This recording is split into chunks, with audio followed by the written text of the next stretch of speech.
Hablamos de Procrear 2, todo lo que tenés que saber si ya te inscribiste, porque cerró la inscripción, o al menos una primera etapa de inscripción. Se lo vamos a preguntar a él. Hay nuevas fechas, hay nuevas oportunidades. Lo va a responder todo Luciano Scatolini, secretario de Desarrollo Territorial, Ministerio de Desarrollo y Hábitat de la Nación. ¿Cómo estás, Luciano? Buen ¿Qué tal? día. Buen día, bien, muy bien. Muchas gracias por atendernos nuevamente. Se viene el Procrear 2 y bueno, se cerró la inscripción, o al menos lo que entendemos como una primera etapa de inscripción, ¿puede ser?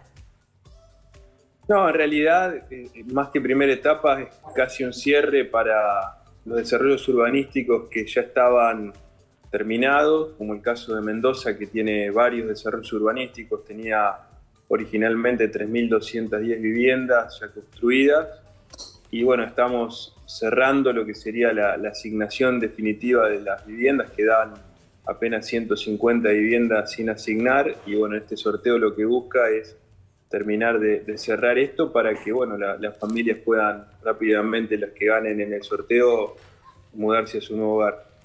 Son 150 viviendas ubicadas ¿dónde, Luciano, exactamente?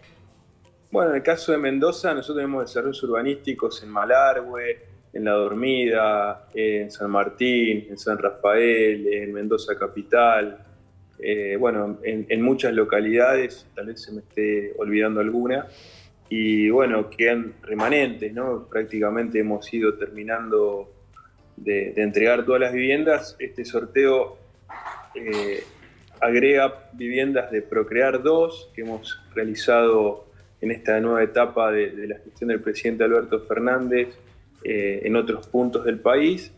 Y bueno, en el caso de Mendoza hay inicialmente una idea de comenzar pronto con nuevos desarrollos urbanísticos también. Ahí va mi pregunta, Luciano, buen día. Doy fe de que las viviendas tienen un grado de terminación y de confort digo, te deja muy bien. Digo, uno está viviendo en un confort de una vivienda realmente bien hecha, bien equipada al momento de habitarla. Ahora, sigue siendo como insuficiente, ¿no?, la cantidad de viviendas que la gente necesita, demanda hoy, sobre todo cuando el alquiler ha crecido tantísimo. ¿Por dónde andan los proyectos de poder construir más viviendas de este tipo para que se abra otra etapa de Procrear? Bueno, en principio coincido con lo que vos decís. Este es un problema que viene arrastrando la Argentina de manera estructural, un déficit habitacional muy alto, al que obviamente el componente inflacionario le ha sumado una angustia para los inquilinos que están atados a una ley de alquileres que es muy buena, pero que tiene un criterio de actualización del alquiler que está también bastante ligado a cómo evolucionan los precios en Sí, general de la economía. Y obviamente para poder revertir esta situación la Argentina necesita una política a largo plazo, no hay un gobierno claro. o dos que puedan resolver esto. Necesitamos sostener la política, creemos que Procrear puntualmente es un programa muy virtuoso que aporta una parte de la solución, pero necesitamos que esta solución sea articulada con los gobiernos provinciales, municipales, Ujú. en crear suelo urbano. El problema del suelo, del acceso a la tierra es fundamental. Nosotros tenemos muchas dificultades para conseguir suelo apto donde realizar programas de vivienda construida por el Estado. Vos estabas ponderando la calidad de las viviendas, pero Sí, también quiero decir que la localización de esas viviendas también es muy buena, porque lo importante no Claro. es construir una buena vivienda, sino construir ciudad, ¿no? La es ciudad cierto. tiene una necesidad de vincular la vivienda con otros Ujú. usos, ¿no? La Claro, educación, la cultura, el acceso a los servicios, al transporte. claro, Entonces, son muchos los desafíos pendientes en esta Argentina claro. que tienen que ver con un sistema de ciudades integrado, en donde la desigualdad también está claramente plasmada en cómo se habita en nuestro Sí. territorio. Ujú. Luciano, te quiero consultar, volviendo un poquito a lo anterior, de las 150 viviendas. ¿Qué es lo que pasa con la gente de que esas viviendas ahora están nuevamente para sorteo? Hay personas que por allí no cumplen con la documentación, se encuentran con que no pueden pagar la cuota llegado el momento. ¿Por qué hay bajas? ¿Qué es lo que comúnmente sucede?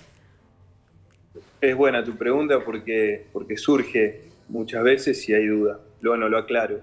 Eh, Muchas veces una persona se anota con la necesidad y la oportunidad que ve de acceder a una vivienda, cree que cumple con las condiciones de las bases del sorteo, pero después, obviamente, estas viviendas pasan por distintos filtros que tienen que ver con la cuestión crediticia y también con la no existencia de otras propiedades, porque ese es un requisito que también tiene el programa, ¿no? Estas viviendas son para primera vivienda. Entonces, muchas veces sucede que una persona se anotó, pero luego cuando el banco hipotecario, que es el administrador fiduciario del programa, hace el filtro de lo que sería el trámite crediticio, hay personas que no llegan al piso que se necesita de ingresos para poder pagar la cuota, hay personas que no pueden integrar, nosotros definimos 5 segmentos para acceder a la vivienda, y para los segmentos más altos, digamos, las personas que tienen de 8 salarios mínimos vital y móvil a 12, digamos, son los que nosotros entendemos tienen más capacidad de pago, les pedimos que además integren un refuerzo del 10 o el 20% del valor de la vivienda al momento de ser adjudicatario. Eso está en las bases y condiciones, digamos. El que se anota con esas condiciones sabe que tiene que contar a veces con 1,5 millones o 2 millones de pesos para poder hacer ese aporte. Y hay personas que no lo tienen y bueno, también ese es un motivo por el cual terminan desistiendo a acceder a la vivienda. Eso genera que esa vivienda que se sorteó y tenía un ganador, después de un tiempo quede nuevamente liberada y ahí vuelve a entrar en el sistema de sorteo. Luciano, llegan muchas consultas al canal, recién me avisan, la verdad que el tema de la vivienda es una gran necesidad, por lo menos aquí en la provincia de Mendoza, como entiendo en todo el país. Prácticas, digo, estaban haciendo la carga de datos para anotarse en el Procrear, con su base salarial familiar llegaban, digamos, a superar ese mínimo necesario y en algún momento el sistema no les permite seguir avanzando, digo.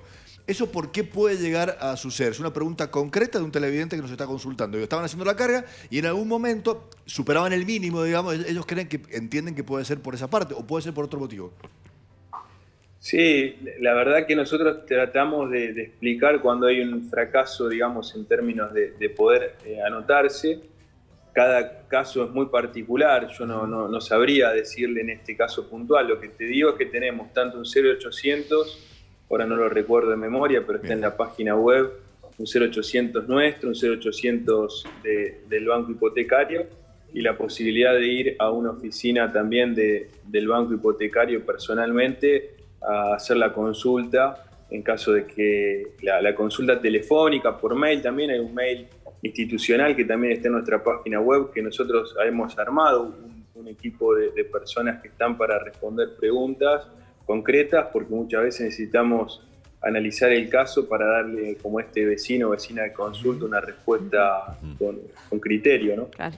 Luciano, perdón, Majito, esa me vuelve un poquitito atrás en lo que decías, esa cláusula de tener que poner el 10%, creo que dijiste, de la vivienda para poder finalmente ser el dueño de ese hábitat, ¿se ha revisado en algún momento tanto como para poder ablandar esa regla y hacer, por ejemplo, un pago en 3 partes o algo así, o no? ¿O es taxativo y sí o sí hay que aportar ese 10%? Sí, nosotros lo hemos analizado y no lo hemos revisado. Creemos que es justo el sistema porque entendemos que la persona que tiene más de 8 salarios mínimos vitales y móviles de ingreso, estamos hablando más de 400.000 pesos de ingreso, bueno, creemos que puede generar un ahorro del 10% del valor de la vivienda, y este sistema es un sistema solidario porque lo que hacemos es a las que tienen más ingresos pedirles este aporte inicial, y a los que tienen 2 o 3 o 4 salarios mínimos, que obviamente es un salario que alcanza para poder cubrir las necesidades básicas, le subsidiamos el ingreso. Entonces, creemos que la política que financia el Estado, digamos, donde hay un aporte absoluto del 100% de recursos públicos para estos programas, y con viviendas que también están subsidiadas, tanto en su precio como en sus cuotas,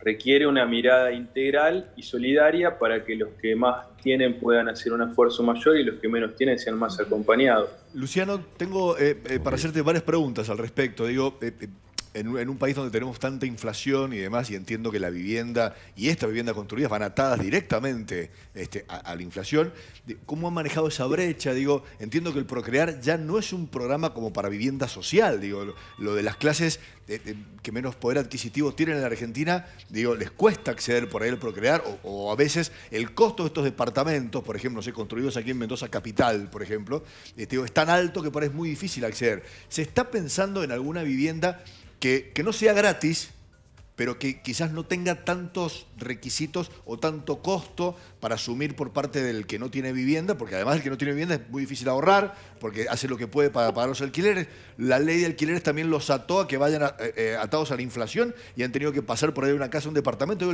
Es muy complejo el contexto, digo, y el valor de la vivienda es altísimo.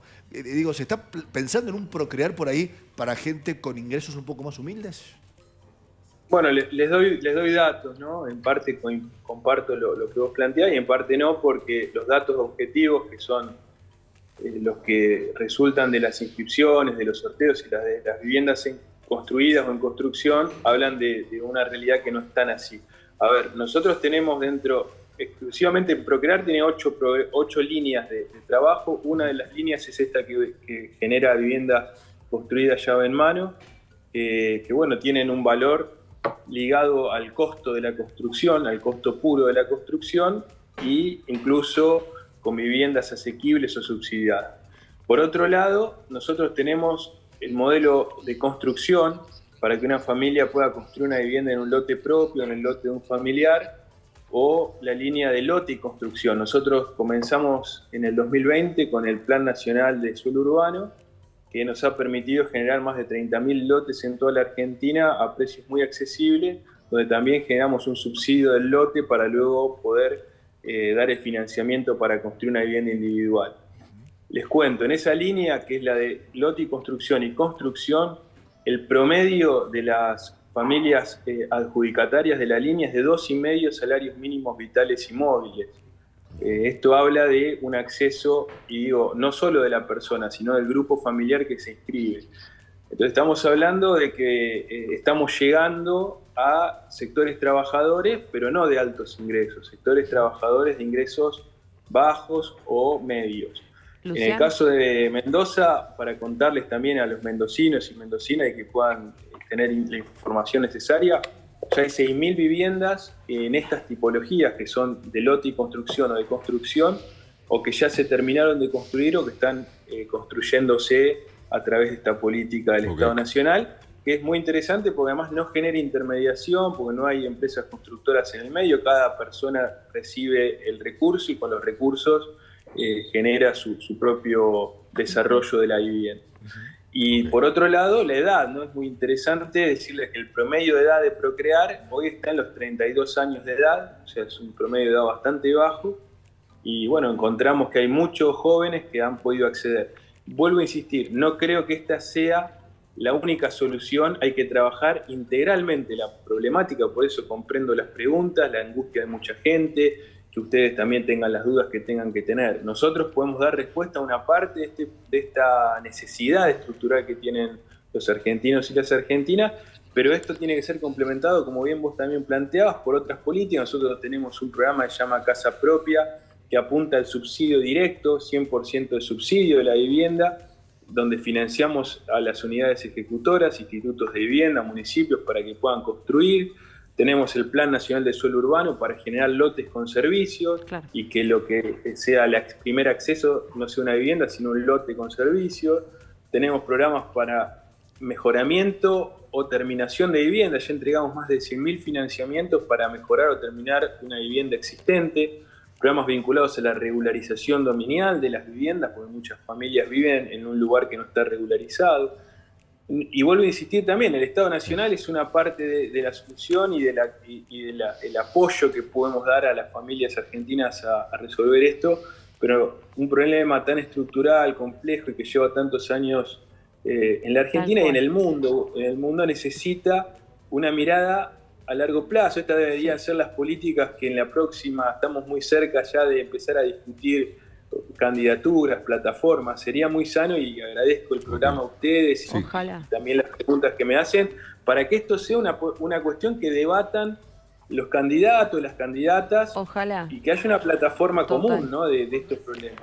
Totalmente. Luciano, te queremos agradecer. Será hasta muy pronto. Gracias por tu tiempo y por tu amabilidad. Un saludo. Yo les agradezco a ustedes. Hasta pronto. Muchas gracias.